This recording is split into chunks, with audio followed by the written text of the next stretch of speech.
natin. Bakit? Kailan ba huling kain nun? 3 araw na hindi kumakain yun eh. Ano ba pinagagawa ng batang yon? Puro painting. Sige nga, pakainin natin.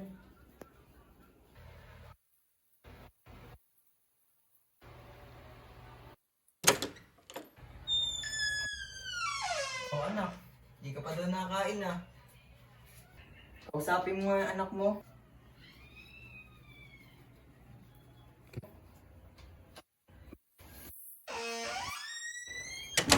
Ba't di ka pa nakain? 3 araw pa lang di kumakain. Kahit konti lang. Ano ba problema?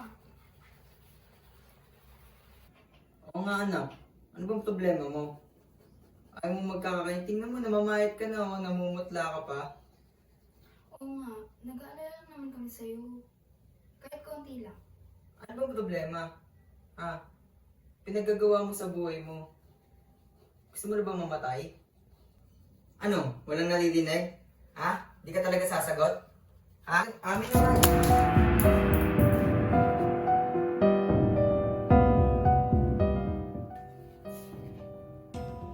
Ano to? Ano tong mga pinagpipinta mo? Ha? Ito na lang ba gagawin mo sa buhay mo? Akala meron ka. Ha? Wala kang patutungan dito, Clarita.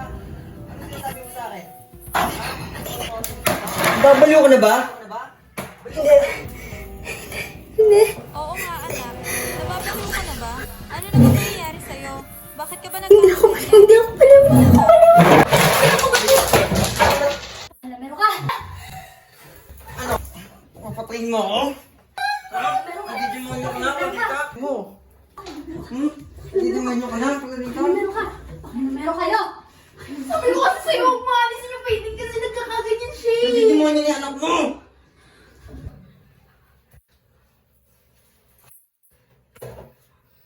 Halika na nga! Ayaw mo na yan! Tawagin na natin yung kakilala mong psychiatrist! Di na normal yan!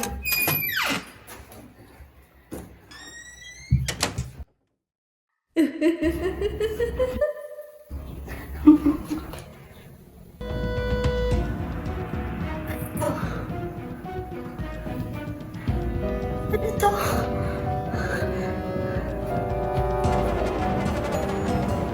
Hindi.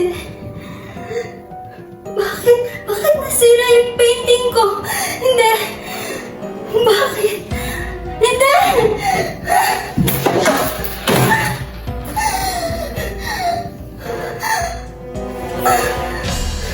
Nasira yung painting ko.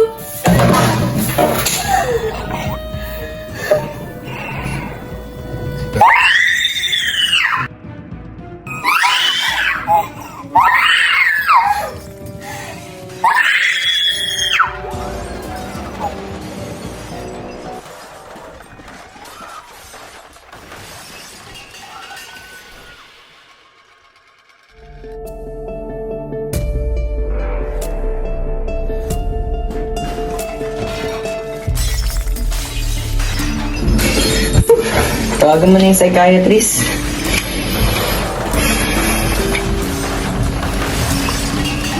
Hello po, Doc. Ito po ba yung psychiatrist na si Doc Ramirez? Tignan mo. Dadabog na naman. Ano sa katinoan niya anak mo? Kasi po nahihirapan na po kami sa anak namin. Ilang araw na po hindi kumakain. Palay lang paint. Tapos, pag inaalisan po kasi namin ng painting, nag-hysterical siya. Wait nga, papakalmahin ko lang yung anak mo. Sige po, Doc. Mga anong oras po? Mga alas 6 po. Sige po, salamat po.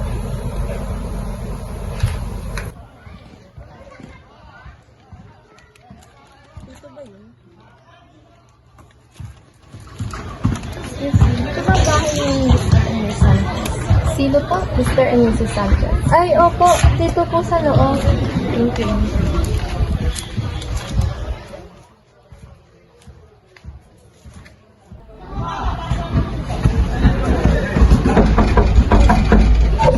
Magandang araw po. Kayo po ba si Mr. and Mrs. Sanchez?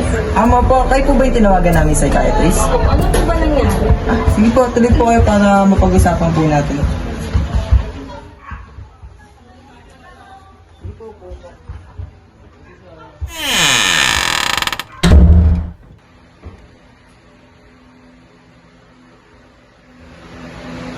po ba nangyari sa anak niyo? Ilang araw na kami nahihirapan sa kanya eh.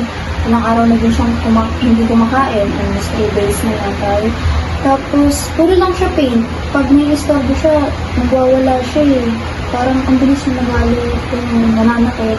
Yun nga, hindi namin alam kung anong pinagdadaanan ng batang yun. Sinasabi ko pa siya nakikita niyo na hindi mo nakikita. Wala eh. Parang wala naman. May pastroma po ba siya? Wala rin. Kaya stress, nararamdaman niya. Wala. Ngayon lang talaga siya nagkakapit. Asan po ba anak mo? Ay, nandun po sa kwarto. Kanina nagdadabog eh. Pero ngayon napakalma ko na po. Pwede po ba siya makausap? Tara, dito po tayo.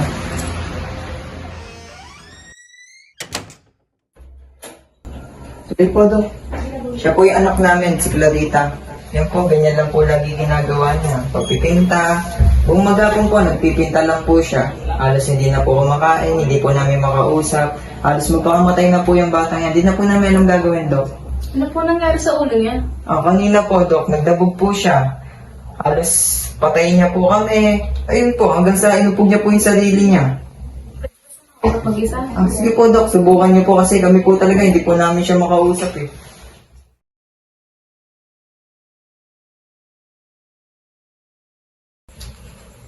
Clarita, kausapin kita ha. Kamusta? May trauma ka ba kaya ka ganyan? Sinasaktan ka ba ng magulang mo?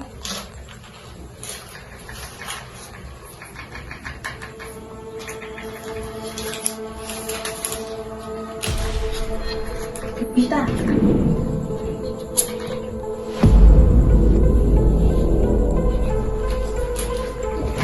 Baka nag-halusungit ka lang ah.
ang nag-hallucinate.